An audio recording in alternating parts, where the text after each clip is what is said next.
Je m'interroge, n'y a-t-il pas une approche plus spécifiquement haïtienne des problèmes de santé et de nutrition qu'il faudrait privilégier? Lorsque j'ai quitté mon pays, j'avais l'impression que la dépendance alimentaire n'existait pas. Nous subvenions à nos besoins en très grande proportion. Depuis 50 ans, ça n'a fait que décroître parce que les habitudes ont changé.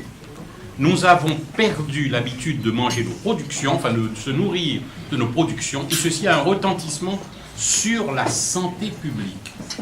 Je ne suis pas sûr qu'une prise en compte de cette approche ait été vraiment faite jusqu'ici. Je suis désolé de dire mon sentiment d'expert.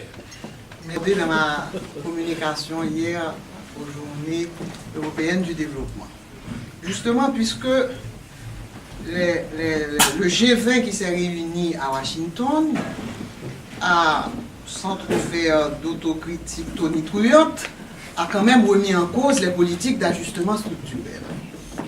Et il faut bien comprendre que chez nous, c'est vrai que la dégradation a commencé sous Duvalier, et que les politiques d'ajustement structurel ont été introduites et adoptées par le gouvernement Duvalier depuis les années 80, mais la dérégulation, parce que jusqu'à la fin des années 80, et ceci c'est pas du tout pour faire une apologie de la dictature, mais il y avait un certain contingentement et un protectionnisme officiel dans les lois qui protégeait la production nationale.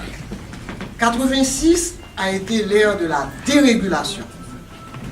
Et comment voulez-vous qu'un paysan de l'Antibonite qui produit du riz puisse entrer en compétition avec le fermier de Biloxi, Mississippi? On sait ce qui nous est arrivé. Évidemment, le riz produit dans l'Antibonite coûtera toujours beaucoup plus cher s'il n'est pas protégé. Et ce qui est arrivé au moment où en 86, la dérégulation se produit avec le ministre de Latour, faut bien nommer un chien. Bref, avec le ministre de Latour, au moment où se produit cette dérégulation, le riz de l'Antibonite coûte 3 fois plus cher que le riz de Miami. Donc il est évident que la tendance déjà pratiquée d'aller vers une urbanisation sauvage, donc d'avoir plus de gens dans les villes, va avoir un appel sur ce riz, et les gens vont se mettre à consommer de plus en plus de riz importé. Si vous vous rappelez bien, il va même y avoir une guerre du riz dans l'Antibonite. Les paysans vont saboter le wharf de Gonaïve, ils vont envoyer des pierres sur les camions qui transportaient le riz et qui passaient à travers les rizières. Bon, ça a été colmaté assez vite, des fois même avec l'intervention de l'armée à l'époque, et ceci a considérablement changé les habitudes alimentaires. Et moi j'ai dit hier d'ailleurs, et je le crois, cette politique a détruit à la fois la campagne et la ville. On est en train d'en payer les conséquences. Alors, pour vous donner raison, moi je suis de Jérémie, de la Grand'Anse. Quand j'étais petite à Jérémie, il y avait 49 variétés d'yam. Il n'y en a plus que 11. Donc même le tissu de nourriture que nous connaissions a disparu. Certaines variétés n'ont plus du tout été cultivées. Et puis aujourd'hui, on se retrouve dans la situation que vous venez de décrire. Ça ne va pas être facile de retrouver une autosuffisance alimentaire.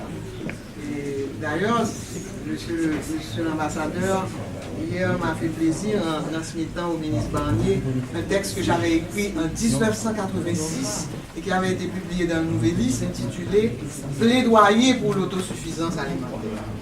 Ça fait 22 ans.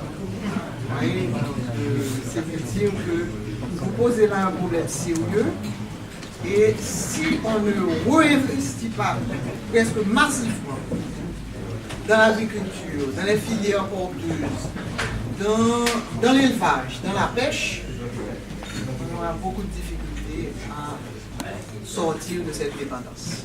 Tout simplement envie de demander à Madame le Premier ministre qu'est-ce qu'elle attend de nous ici. Parce que j'ai fait une année... Tout. Oui. Elle attend tout, nous devons nous battre, être ensemble, nous tenir par la main, se battre et bouger pour notre pays que nous aimons. Tout. Je suis désolée, j'ai perdu mon contrôle. Mille excuses, je m'en excuse. Je suis profondément... À ma place, c'est peut-être mieux que moi. Profondément, je suis profondément... La question n'est pas terminée.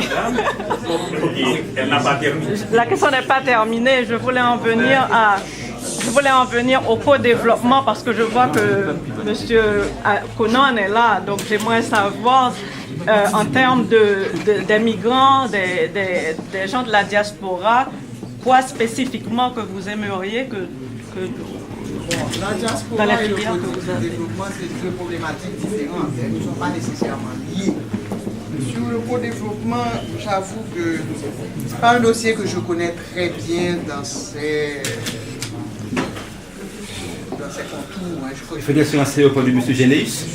Ce dossier-là, il le connaît très très bien et il n'a rien fait pour que ça puisse se développer. C'est lui qui l'a. En fait, c'est aujourd'hui que j'ai discuté avec le chargé d'affaires et c'est aujourd'hui que j'ai un peu compris les quelques complexités de ce dossier. Maintenant, sur le rôle de la diaspora, c'est évident, au-delà des transferts qui sont probablement extrêmement importants, bien que des fois on se demande s'ils ne pourraient pas être mieux structurés, je parle d'argent. Et la diaspora a un rôle extrêmement important. D'abord, je crois, en participant avec nous, merci beaucoup, pour changer l'image d'Haïti à l'extérieur. Parce que si en dehors aussi, les conflits continuent, les clans continuent, excusez-moi, je n'ai pas la langue de bois, les zizanies continuent, et qu'on n'arrive pas à se mettre ensemble sur un projet collectif, quelles que soient les divergences qui peuvent exister. Mais le pays aujourd'hui a vraiment besoin de rassembler tous ces enfants. Et si on n'arrive pas, si on reste dans tout ce qui nous sépare, nous divise plutôt que ce qui nous rassemble, je crois que l'image d'Haïti continuera d'être affaiblie, stéréotypée. On utilisera toujours les mêmes clichés envers nous et on aura, nous, à l'intérieur, beaucoup plus de mal à faire valoir nos capacités, nos potentialités, nos énergies, notre créativité. Donc, moi, je crois que c'est extrêmement important d'essayer de se rassembler autour de... D'abord, je crois que c'est important qu'on connaisse notre histoire. Et je ne suis pas sûre qu'on la connaisse bien, même dans la diaspora. C'est une histoire importante qui n'est pas enseignée, qui n'est pas connue. Et même à l'université, on n'enseigne pas l'histoire d'Haïti, on enseigne les mêmes choses. Donc c'est important qu'on connaisse notre histoire, qu'on comprenne notre culture et qu'on dessine ensemble un projet qui rassemble les Haïtiens. Je crois qu'on a été beaucoup trop divisés sur toutes les lignes possibles, tous les préjugés possibles. Et tant que c'est dans cette ligne qu'on restera, je suis désolé. Je crois que nous, on ne construira pas l'image du pays que le peuple attend de nous. Je vais vous dire, mon expérience des 4 derniers mois est qu'il y a une énergie et des potentialités dans ce pays qui sont incroyables, mais qui sont bloquées par les élites et les politiciens. Alors,